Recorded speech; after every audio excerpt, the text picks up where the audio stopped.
लहजा।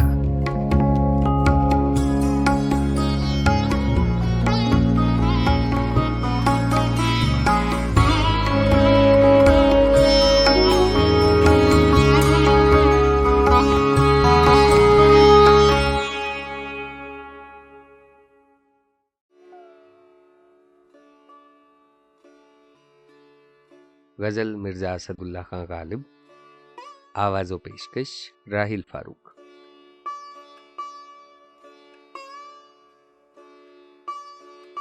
ये हम जो हिजर में दीवारों दर को देखते हैं, कभी सबा को कभी नामाबर को देखते हैं।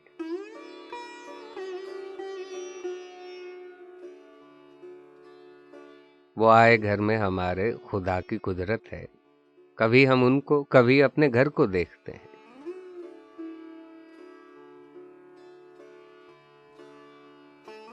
नजर लगे न कहीं उसके दस्तो बाजू को, ये लोग क्यों मेरे जख्मे जिगर को देखते हैं।